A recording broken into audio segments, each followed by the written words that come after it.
On est parti, 10e épisode d'Endorphine. Et oui, ça y est, j'en ai enregistré 10. Mon objectif, c'était au moins de tenir jusqu'à 20, parce que je crois que j'avais entendu que si on tenait 20 podcasts, on avait déjà au final doublé la majeure partie qui avait arrêté largement avant ça.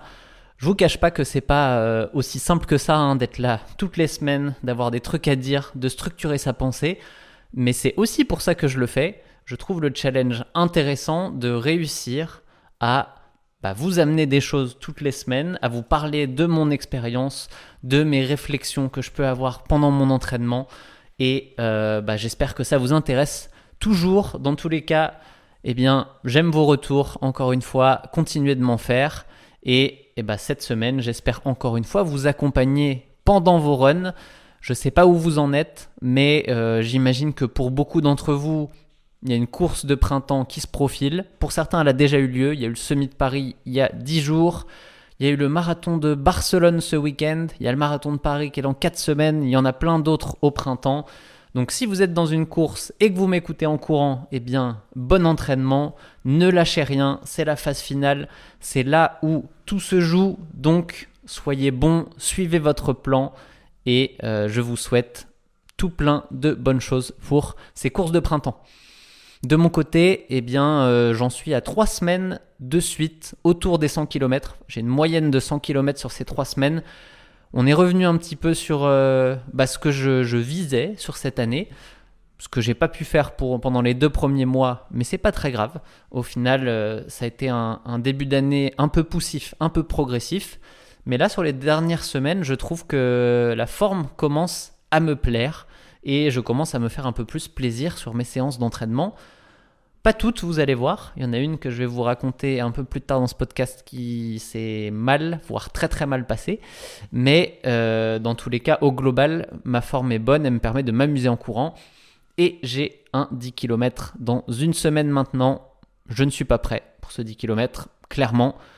On va voir ce que ça donne. J'y vais sans trop de pression. Si ça ne marche pas, de toute manière, je me disais que j'avais pas la forme pour avoir une super perf, donc c'est comme ça, c'est pas très grave. C'est pas un objectif A, c'est même pas un objectif B, j'ai envie de dire. C'est un objectif C. J'y vais en mode advienne que pourra.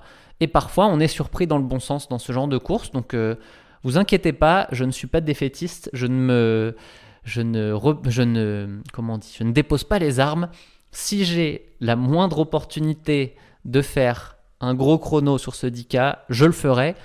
Dans tous les cas, j'aimerais bien au moins battre mon record, parce qu'on ne va pas se cacher que mon record aux 10 km, il n'est pas foufou par rapport aux autres distances, donc j'aimerais quand même passer sous les 34 minutes, et après, le reste, ça serait du bonus, et on verra, je vous en parle évidemment la semaine prochaine, prochain podcast, vous aurez le résumé de ce 10 km directement après la course. En attendant, le sommaire du jour. J'ai pas mal de petits sujets, rien de très gros, mais on va parler de mon entraînement, de mes 10 entraînements par semaine et comment j'arrive à gérer en final l'entraînement, l'entreprise, Running Addict, bref, beaucoup de choses, un planning très chargé. Et je vais vous parler de mon rythme d'entraînement du moment. En réalité, on vient déjà un peu de le faire en termes de kilomètres, mais je vais vous parler en nombre d'entraînements et de quoi il est composé. On va parler de mon planning pour tenir ce rythme. Donc les deux sont très liés. Je vais poser d'abord quel est mon rythme d'entraînement pour vous expliquer le planning qui va avec et comment je fais pour le gérer et le tenir chaque semaine parce que c'est pas simple. Et on va faire une petite incursion sur l'entraînement le soir qui est mon némésis. Je ne suis absolument plus capable de m'entraîner le soir et je vais vous expliquer pourquoi. Et on va parler de quelques petites astuces que j'utilise dans mon planning pour faire rentrer les choses. Attention, rien de foufou, vous attendez pas à des remèdes miracles, mais je vais vous donner quelques petits trucs qui pour moi sont importants dans ma gestion de planning. Je vais vous parler du fait que je travaille en courant aussi, d'une certaine manière, vous allez comprendre. Et on va passer sur un sujet un petit peu philosophique au milieu de ce podcast sur suis-je heureux ? Je vais essayer de répondre à cette question sous le prisme d'une phrase que j'ai entendue dans un podcast récemment. J'arrive plus à me rappeler dans lequel, mais ça va vous permettre de valider vous aussi si vous l'êtes ou pas au final. Et je trouve ça intéressant parce que ça remet... C'est une phrase qui m'a bien remis les choses dans le bon contexte et je l'ai trouvé intéressant à vous la partager. On va parler muscu aussi. Je vous avais dit en début d'année que j'avais un objectif côté musculation et je me rends compte que d'avoir un objectif muscu et course à pied en même temps, c'est compliqué. Donc je vais vous expliquer qu'est-ce que je fais avec ça et où j'en suis. On va parler un petit peu de l'entraînement de groupe aussi, parce que j'ai fait une séance avec Dorian cette semaine et deux de ses compères. Et j'ai trouvé ça intéressant de se recentrer sur qu'est-ce que ça apporte, l'entraînement de groupe, et quelles limites ça amène. Il y a du positif et du négatif, comme souvent dans tout. Et dans le positif en ce moment, eh bien, il y a ma prépa trail qui recommence doucement, même si au final j'ai des objectifs route, et je fais un mix avec un petit peu de retour de dénivelé. J'ai envie de dire doucement mais sûrement, je remets du dénivelé. Hier, dimanche, j'ai fait, je crois, 750 mètres de dénivelé positif et donc négatif au Havre. Donc, il y a plus de dénivelé que ce que je pouvais imaginer et il y a de quoi faire une petite prépa trail qui ne sera pas optimale évidemment pour un trail de montagne. On ne va pas se cacher, j'habite au Havre, j'habite pas à la montagne, mais je pense qu'il y a moyen de faire des trucs sympas quand même. En attendant qu'on démarre, ce podcast est toujours sponsorisé par Campus Coach, ma petite plateforme qui vous fait vivre une expérience personnalisée, à chaque coureur. Ça, c'est important parce que chaque coureur est différent et vous avez donc besoin d'un entraînement qui s'adapte à votre profil. Mais Campus, c'est pas que ça, c'est votre coach, celui qui vous explique, qui vous conseille et qui vous rassure tout au long de l'entraînement parce que ça aussi, c'est très important d'avoir les bons conseils au bon moment.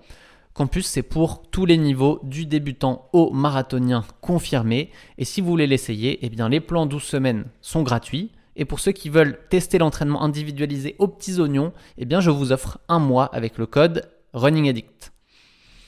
Allez, on passe à mon entraînement. Et avant ça, petit café du jour. On part en Éthiopie sur ce café, sur les terres des coureurs qui vont très très vite. Mais je ne suis pas sûr que le café m'aide à courir plus vite. Malheureusement, ça ne fait pas partie de la recette. La potion magique du café n'existe pas. Allez, mon entraînement du moment, eh bien, je vous l'ai dit la semaine dernière, je suis passé de 8 à 6 entraînements de course à pied seulement, alors que le volume est toujours autour de 100 km. Donc ça, c'est typiquement une question d'organisation. C'est pour ça que j'en reparle ici. Parce que 8 entraînements, j'avais du mal à le faire passer dans mon planning du moment où Campus... Pardon. J'avais du mal à faire passer ces 8 entraînements de course dans le planning du moment où Campus est ma priorité. Et du coup, j'ai réduit à 6 tout en gardant le volume, c'est-à-dire que les footings sont plus longs, ils sont passés de 50 minutes à 1h20. Au lieu d'en faire plusieurs, eh bien, je regroupe et ça correspond plutôt bien à ce que je peux faire en ce moment. Donc 6 entraînements par semaine. Au final, je rentre dans la fenêtre de ce qu'on fait sur Campus, entre 3 et 6 entraînements de course par semaine. Donc je me rapproche un peu de ce que vous pouvez retrouver au quotidien. Et par contre, j'ai 2 à 3 entraînements de muscu en plus chaque semaine. Donc ça fait entre 8 et 9 entraînements par semaine au global. Donc je ne suis pas à 10, 11, 12 comme je pouvais être pendant la prépa marathon de Valence. Là, 8 à 9, j'arrive à bien le gérer. Et c'est un petit peu ça que je voudrais vous expliquer. Je voudrais vous parler de mon planning et de vous dire comment j'arrive à faire rentrer tout ça dans une semaine au final. Parce que on a tous les mêmes contraintes. Les journées font 24 heures. Il y a du boulot, ça passe vite et il faut réussir à tout faire et c'est pas simple. Donc déjà pour moi, la règle numéro 1 dans mon planning, c'est de réussir à me lever le matin sans réveil et autour de 6h45 en moyenne. Ça, c'est un objectif que j'arrive à atteindre la majeure partie du temps. Et j'y reviendrai dans une vidéo sur ma routine pour que ça puisse arriver. Parce que se réveiller sans réveil, c'est pas forcément... j'ai pas fait ça toute ma vie, ça fait pas si longtemps que je le fais. Mais j'ai une routine, notamment le soir, qui me permet de me réveiller au moment où mon corps a eu ce qu'il avait besoin comme sommeil, ce qui est la base pour une bonne journée. Donc déjà, si on arrive à faire ça, à avoir sa quantité de sommeil, eh bien je peux vous garantir que ça a une influence sur le planning, sur la manière dont on va être capable de le gérer, d'être efficace et d'avoir une belle journée au global. Donc ensuite, lever 6h45. Si j'ai un entraînement de muscu, eh bien je vais à la salle entre 7h et 8h. Ensuite, le petit-déj et en général, j'attaque mes journées vers 8h30 quand j'ai eu l'entraînement à la salle. Et si j'en ai pas, eh bien, je prends de l'avance, c'est-à-dire un jour sur deux à peu près, j'en ai pas. Je prends de l'avance et j'attaque ma journée entre 7h30 et 8h. Comme ça, eh bien, tout ce qui est fait n'est plus à faire. Et si la journée est terminée plus tôt, ce qui est rarement le cas, mais c'est toujours une petite heure où on peut relaxer un peu, qui fait pas de mal. Donc, je préfère en faire beaucoup le matin et relaxer le soir si j'ai le temps, mais essayer d'en caser un maximum dès le début de la journée. Ça permet de se dire des fois, déjà à mi-journée, que on a atteint la majeure partie de ses objectifs, on a fait les tâches qui nous semblaient les plus importantes, que ce soit travail perso, on essaye de les faire le matin. Moi je trouve que c'est une bonne chose parce que le midi, l'après-midi on est beaucoup plus relax dans ce cas. Et moi ça me permet surtout d'aller courir entre 11h15 et 11h30 en moyenne. J'ai eu du coup entre 3 et 4 heures de concentration intense à bosser. Et 11h15, 11h30, je vais courir. J'ai mon petit run entre 1h et 1h20 que je fais quasiment tous les jours à cette heure-là. Ça me permet aussi en hiver de passer du temps à la lumière du jour. Donc j'aime bien aller courir le midi. C'est très efficace de ce côté-là. Peut-être que l'été, je vais inverser tout ça. Sûrement d'ailleurs. Je n'ai pas encore testé l'été normand et je ne sais pas à quel point il fait chaud le midi. Sûrement moins qu'au Québec, ça c'est certain. Mais du coup, je testerai aussi sûrement d'aller courir à l'inverse le matin à 6h45, 7h et d'aller faire ma muscu peut-être le midi au frais, les journées chaudes. Bref, tout ça c'est adaptable évidemment, mais dans la logique, vous l'avez. Moi, pourquoi je pars à 11h30 ? Parce que je veux être rentré et avoir mangé à 13h30. J'ai besoin d'être opérationnel à cette heure-là, donc je pars à 11h30. Si pour vous c'est midi parce que c'est comme ça que ça marche au travail, eh bien midi 14h ça peut fonctionner aussi. Et si vous n'avez pas le loisir de pouvoir prendre une pause déj aussi longue, eh bien vous pouvez y aller le soir, tout simplement. Ça permet d'avoir une pause plus courte le midi et d'aller courir en fin de journée. Moi par contre, le soir, je vous le dis, c'est pas une option.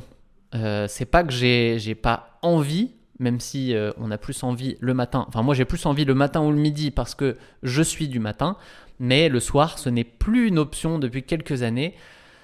Tout simplement parce que je pense que c'est la preuve que l'entrepreneuriat te prend toute ton énergie. Et à chaque fois que je veux faire une séance de fractionné, je parle évidemment des séances qui sont soit longues, soit intenses, et bien le soir, je n'en suis absolument plus capable. Je vais repasser à travers ma séance de la semaine dernière parce que mardi dernier, ma journée a été chargée. À 11h, j'avais encore des trucs à faire et je me suis dit, bon, aujourd'hui, je vais privilégier de finir ça parce que j'ai envie d'être sûr de faire ces trucs-là. Et au final, j'ai été courir à 18h15. Et qu'est-ce qui s'est passé ? Eh bien, à l'échauffement, je me disais que c'était pas la méga forme, mais fin de journée, normale, quoi. Et pendant la séance, j'ai attaqué le premier intervalle. J'avais 20 secondes à VMA++. Bon, ça, 20 secondes, ça passe. Et après, j'étais censé me retrouver à mon allure 10 km à 3,20 sur cet intervalle. Et je me suis direct retrouvé à 3,25. Et j'ai senti que ça commençait à dériver. 3,26, 3,27. Donc déjà, je n'étais pas sur les allures sur le tout début de séance. Donc ça, c'est très mauvais signe en général. Si vous avez fait un bon échauffement, vous ne devez pas être cramé dès le début de la séance. Après, j'avais de l'allure semi et là, je me suis vite retrouvé à 3,40 et donc à plus de 10 secondes de mon allure semi. Donc, séance que j'ai directement arrêtée. Quand ça part comme ça, je vois pas l'intérêt en fait de finir la séance. On est tout de suite pas du tout dans les allures et surtout, j'avais totalement l'impression d'être à côté de mes pompes au final. Comme si mon cerveau n'était pas avec moi, que je l'avais laissé à la maison. J'avais l'impression d'avoir 2 secondes de retard dans ma perception des choses par rapport à ce que mon corps faisait. Bref, j'y étais pas. Et du coup, ça, je n'y arrive plus. Je dis je n'y arrive plus parce que je me suis longtemps entraîné en club à 18h, 18h30 quand j'étais salarié et ça se passait très bien.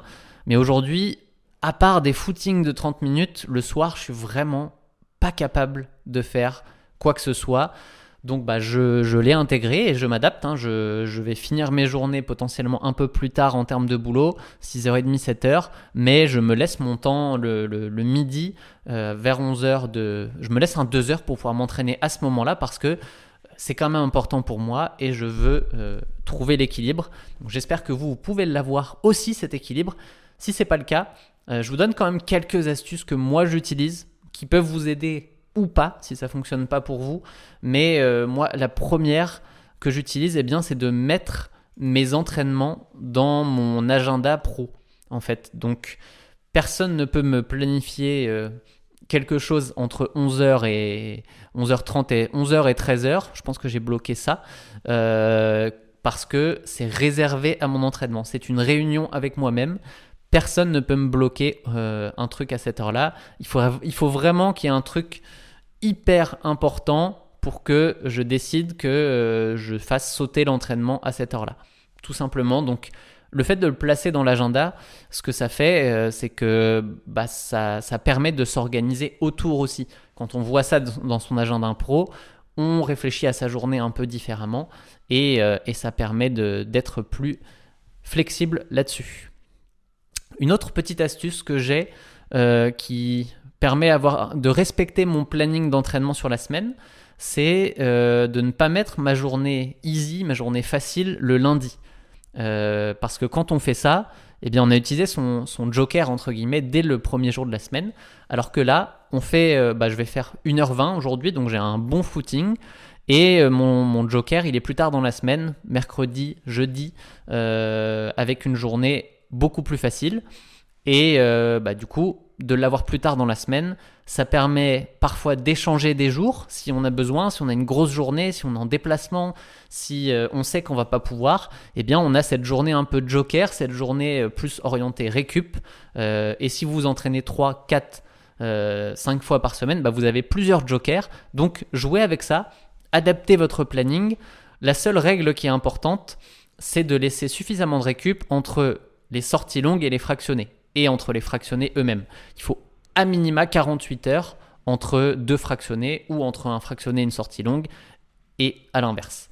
Donc ça, c'est pareil.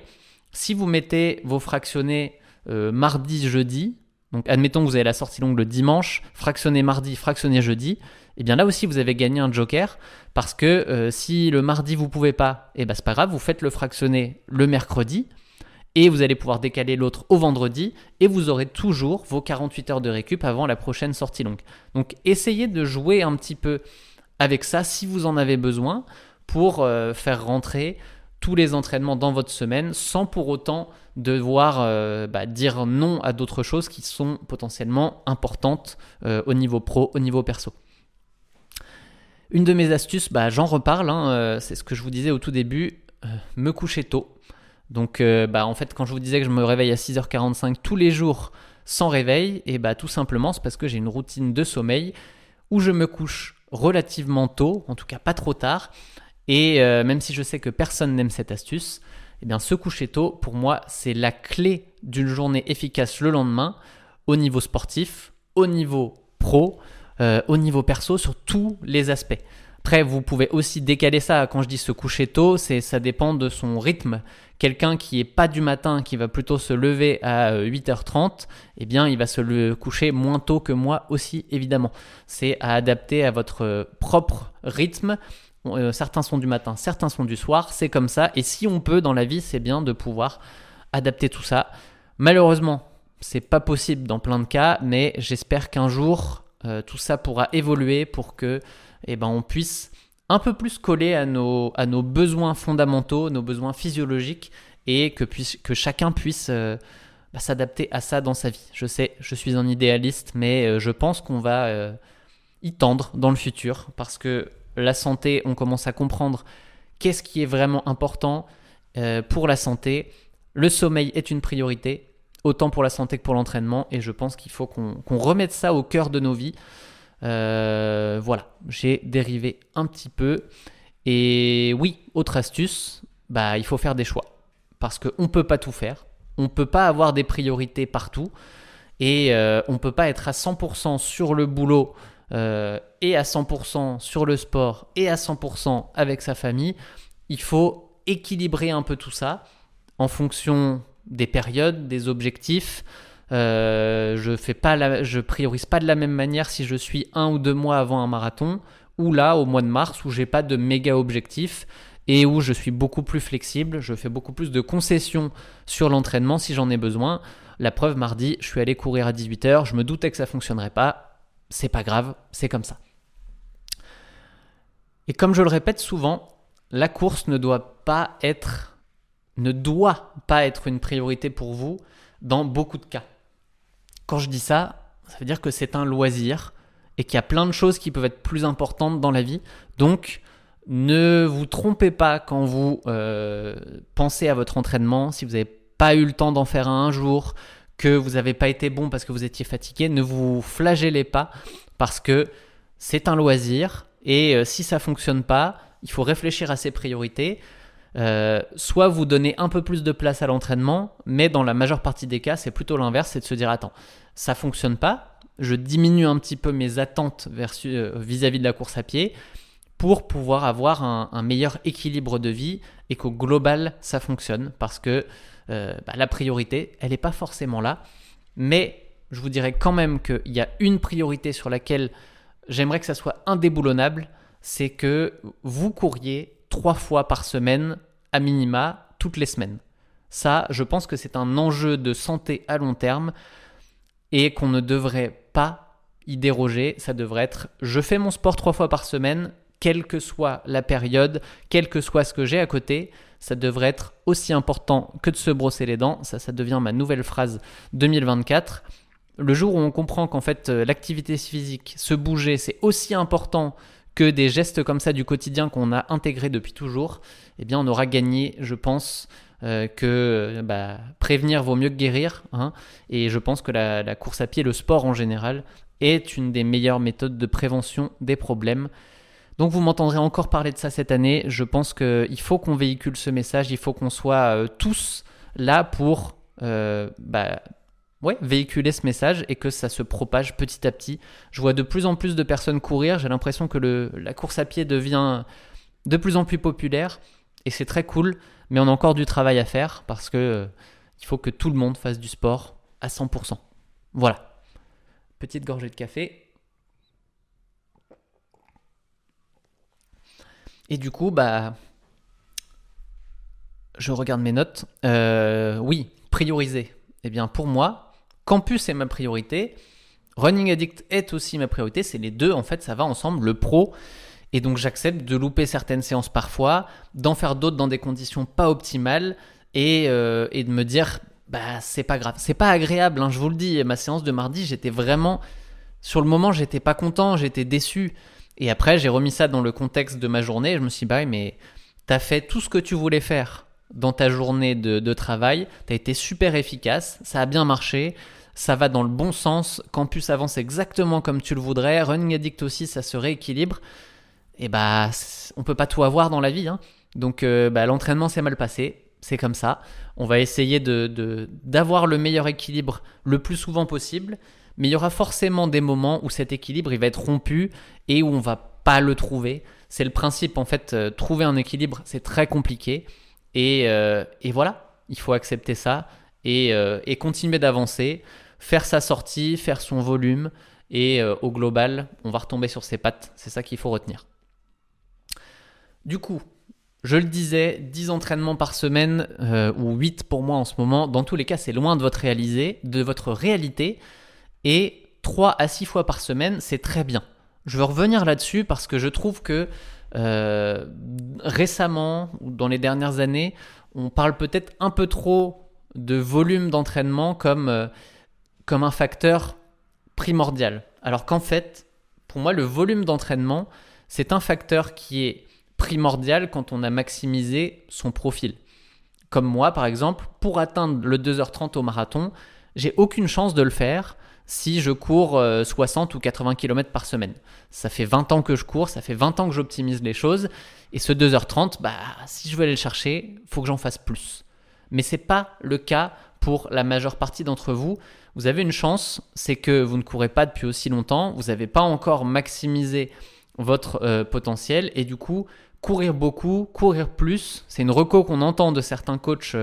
Je ne pense pas que ça soit adapté à la grande majorité des gens. Je dirais à 95% des gens, on peut se retrouver avec du 3 à 6 entraînements par semaine, comme on le propose sur campus, et avoir une belle progression sans avoir besoin d'aller chercher de courir plus.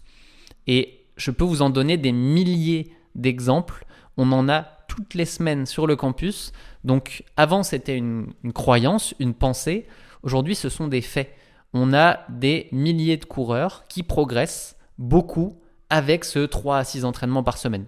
Évidemment, 3, c'est le minimum syndical pour commencer à avoir une belle progression, mais au début, ça marche. Et puis, entre 4 et 5 entraînements par semaine, vous êtes dans le sweet spot, je dirais, ce qui va être le plus rentable en termes d'entraînement. 4 entraînements par semaine, c'est très rentable.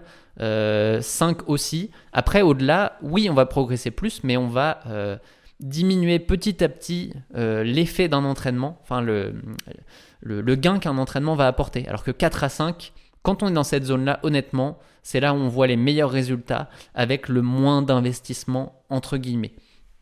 Donc moi, je vous dirais, plus d'entraînement, c'est une carte qu'il faut garder dans votre manche pour si un jour vous avez maximisé votre potentiel à 4 ou 5 et que vous vous dites « Ok, je veux faire plus, j'ai envie d'atteindre plus », et bien là, vous pourrez mettre un entraînement de plus, ça sera le moment. Mais tant que vous progressez, restez avec ça parce que de toute manière, ce qu'on fait sur campus, en fait, c'est on va compenser le volume. En fait, le volume que vous pourriez faire, ça va amener de la progression.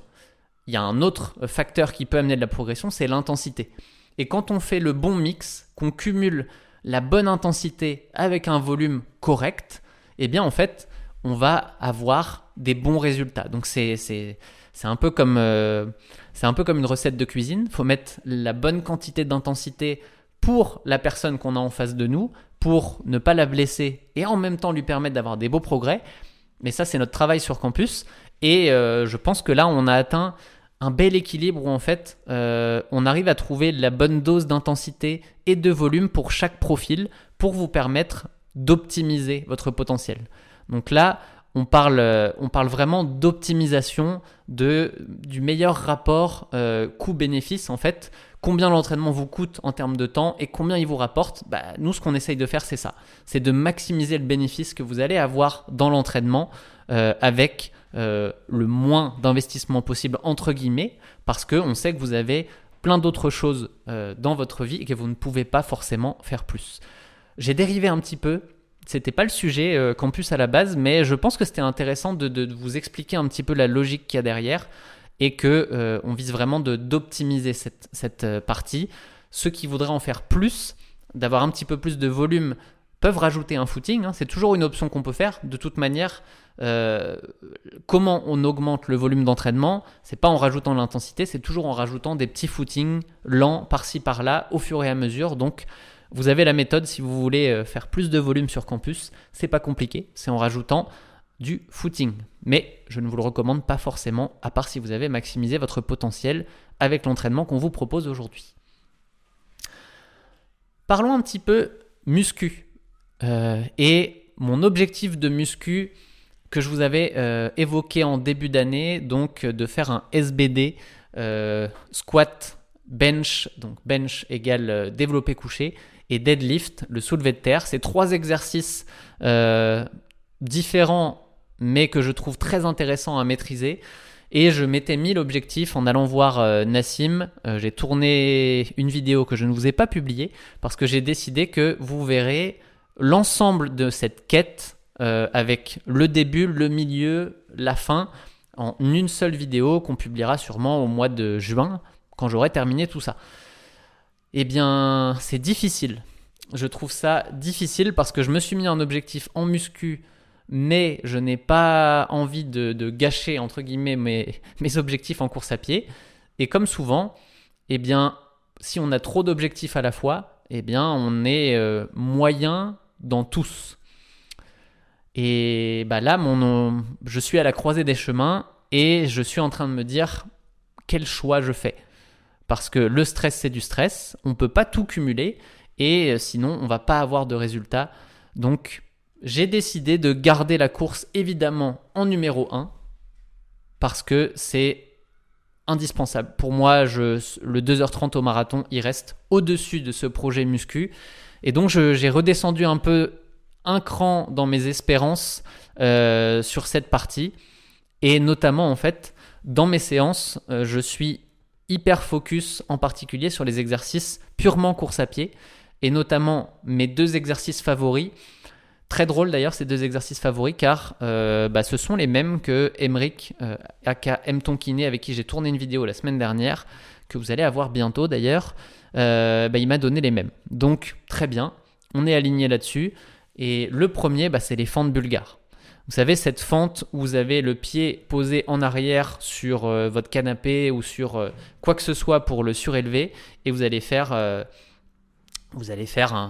comme un squat. Au final, c'est une fente. Vous allez travailler très très fort sur votre chaîne postérieure, vos fessiers, vos quadris aussi. Tout ça sur une jambe, en instabilité. Bref, très très très spécifique à ce que vous allez faire en course à pied puisqu'on passe notre temps sur une jambe. Moi, j'en suis rendu avec 2 haltères de 14 kg. Ça progresse gentiment. J'avais démarré cet exercice avec des haltères de 8 kg, je crois. Donc 8 x 2, 16. Je suis passé à 2 x 10, 2 x 12. Et là, on est à 2 x 14. Donc, je suis bien content de voir que cet exercice progresse parce que je le sens aussi. Je pense que c'est celui qui est le plus bénéfique pour moi en ce moment en termes de solidité musculaire. Quand je cours, je sens la différence. Et le deuxième exercice, évidemment incontournable des coureurs, l'extension de mollet. Le mollet est un des muscles, voire le muscle le plus utilisé en course à pied pour plein de raisons, mais il est fondamental et notamment pour prévenir les blessures. Parce que tout ce qui se passe en dessous du genou, eh bien, il y a de grandes chances que le mollet ait un rôle dans les blessures que vous pouvez avoir. Parce que plus le mollet va être solide, plus il va être fort, plus il va encaisser les chocs pour le reste des structures. Donc, fasciite plantaire, les extensions de mollet travaillent aussi le pied, les muscles du pied. Donc, c'est double travail. Mais plus vous allez avoir un mollet solide, plus c'est lui qui va prendre toute la charge au moment de l'impact et l'encaisser. Donc, j'en fais beaucoup toutes les semaines depuis plusieurs années. Et ça me permet de gérer cette fasciite plantaire qui ne m'a plus posé de problème depuis un petit paquet de temps, même si elle est jamais bien loin. Donc ça, c'est un truc à se dire aussi avec le renfo. On peut se dire tout va bien. Si on arrête 2-3 semaines, on va vite se rendre compte à quel point c'était utile parce qu'on va vite retrouver ses anciens problèmes. Donc une fois qu'on a commencé ce genre de routine, il ne faut plus jamais arrêter. Et du coup, en termes de perf, grosso modo, je vous donne quand même un petit insight. Le deadlift, j'avais démarré avec du 60 kg en décembre pour essayer de maîtriser la technique. Là, je suis capable de soulever un petit 90 kg, donc 1,5 fois mon poids de corps. J'aimerais bien approcher, voire dépasser les 100 kg rapidement parce que je trouve ça fun de se dire qu'on est capable de soulever 100 kg. Oui, ce projet, c'est aussi du fun, mais j'essaye surtout de garder une bonne technique et je trouve ça intéressant parce que ça travaille fortement mes muscles lombaires avec mes grandes jambes et je sens en fait que de ce côté-là, ça se renforce aussi au fur et à mesure et je vais peut-être en bénéficier je pense en bénéficier sur la course à pied aussi parce que mon dos est fragile et là, j'y vais en douceur, je progresse doucement sur cet exercice qui est très sollicitant pour le dos mais qui peut aussi lui permettre de progresser. Voilà, donc c'est à ça que en fait la muscu, moi ça me sert à la fois à progresser en course à pied et aussi à m'amuser parce que oui, je m'amuse beaucoup maintenant sur tout ça et j'espère vous réussir à vous amener à avoir envie d'aller à la salle ou de faire des exos chez vous, parce que fente bulgare, extension de mollet, ce sont 2 exercices qu'on peut faire à la maison sans aucun problème. Donc vous n'avez pas besoin de vous inscrire à la salle pour faire les 2 exercices les plus importants selon moi pour un coureur. Voilà, tout est dit là-dessus, on en reparlera dans les prochaines semaines, les prochains mois. Et si on revient au sujet de base, organisation, travail versus sport, entrepreneuriat et comment je fais pour gérer tout ça au final, eh bien on va parler du fait que je travaille en courant. Comment ça, vous allez me dire ? Eh bien tout simplement parce que l'entrepreneuriat, ça ne s'arrête jamais. C'est pas comme quand j'étais salarié ou quand je fermais mon ordi, basta, après c'était terminé. Je commençais tôt, je faisais des grosses journées, j'étais ingénieur donc je faisais des trucs qui prenaient un peu la tête, mais une fois que c'était fini, c'était totalement fini. Là, que ça soit le soir, le week-end, au moment où je ferme mon ordi pour aller courir, il n'y a pas de pause. En fait, c'est comme une entreprise, c'est comme un enfant. On l'a constamment en tête. On a constamment des idées, des notes à prendre, des choses qu'on veut dire aux gens avec qui on travaille. En fait, on est dedans à 1000% tout le temps et il n'y a pas de coupure. Et quand on vous parle de frontières vie pro, vie perso, peut-être que c'est valable dans le salariat, mais j'ai l'impression que dans l'entrepreneuriat, en fait, c'est très difficile de mettre une frontière. Surtout quand vous vivez avec une de vos associés, donc c'est encore plus compliqué et je me plains pas parce que c'est très cool, j'adore cette vie, j'adore tout ce qu'on fait, mais dans les faits,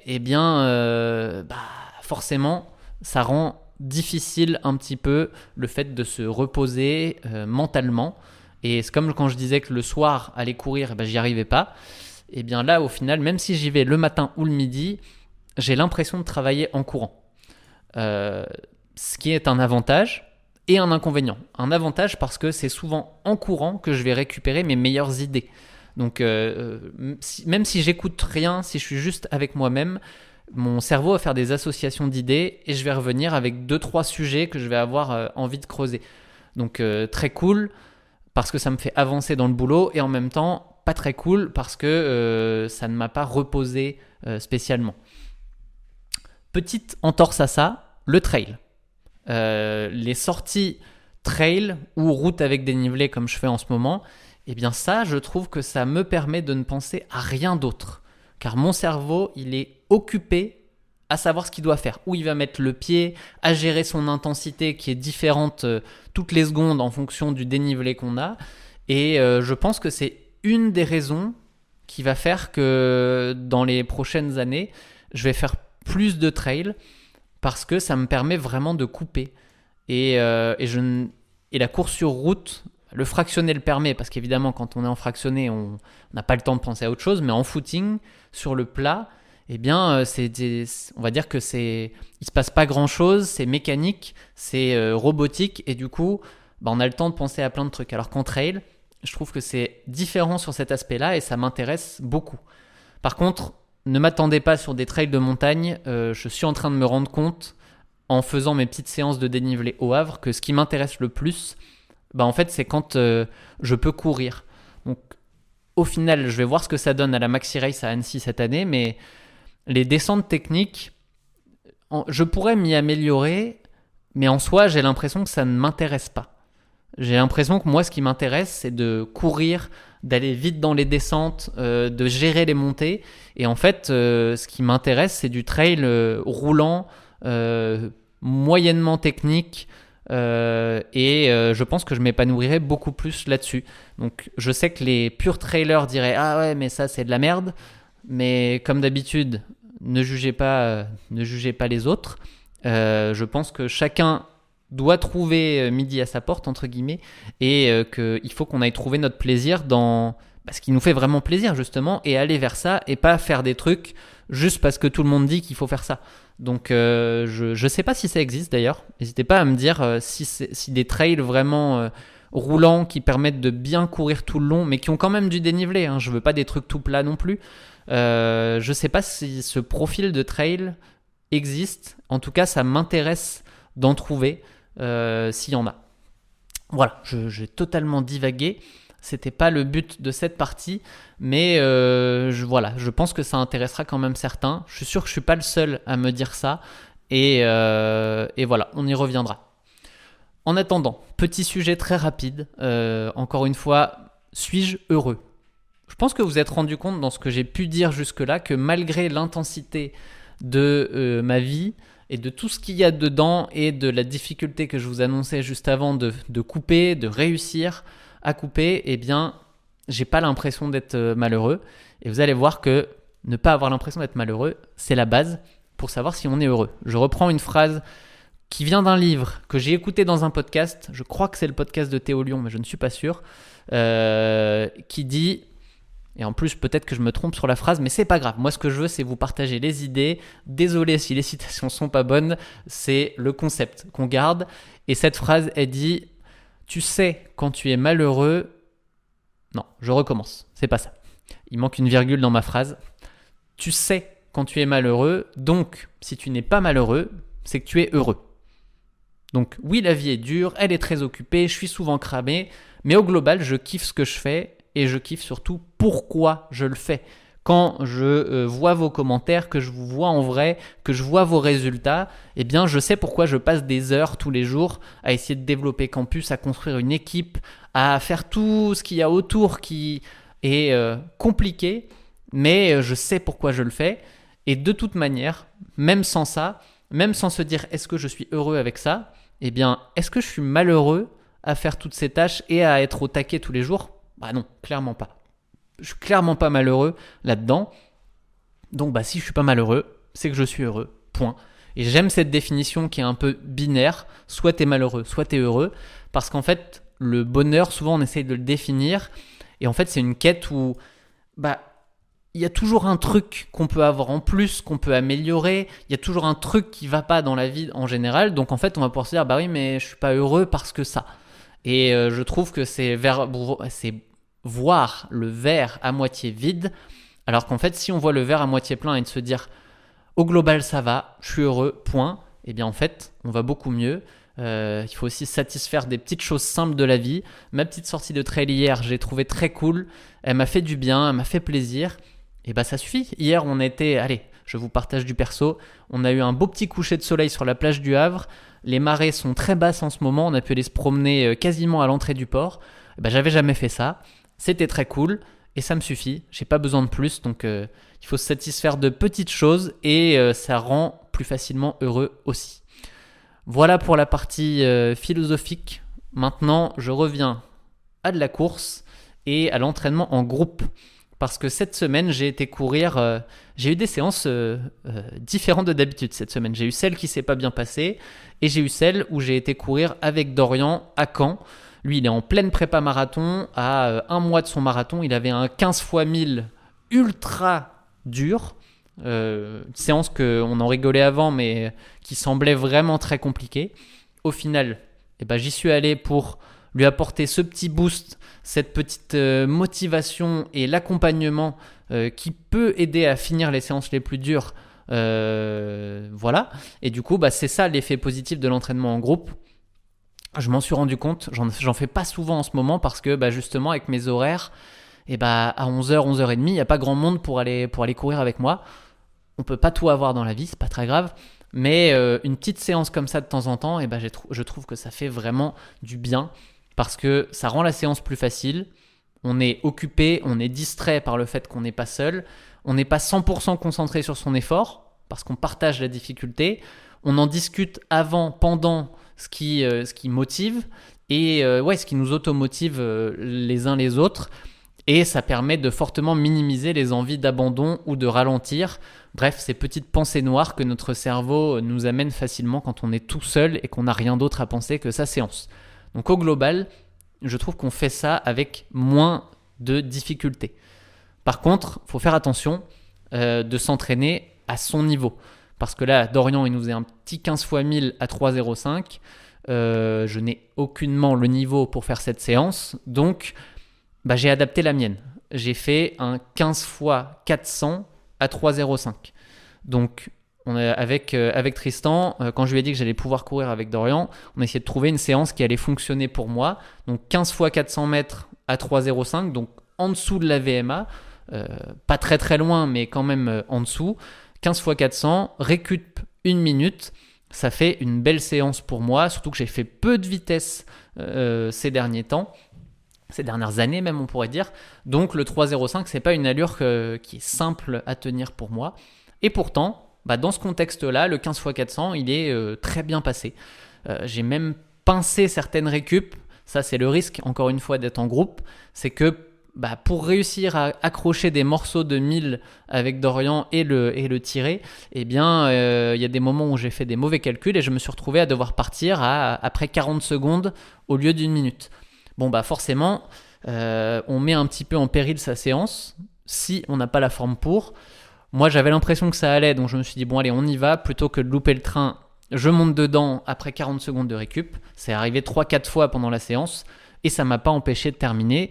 Donc au final, c'est plutôt un bon point, mais c'est aussi un risque parce que si on fait ça et qu'on se retrouve à exploser en cours de séance, on peut s'en prendre qu'à soi-même.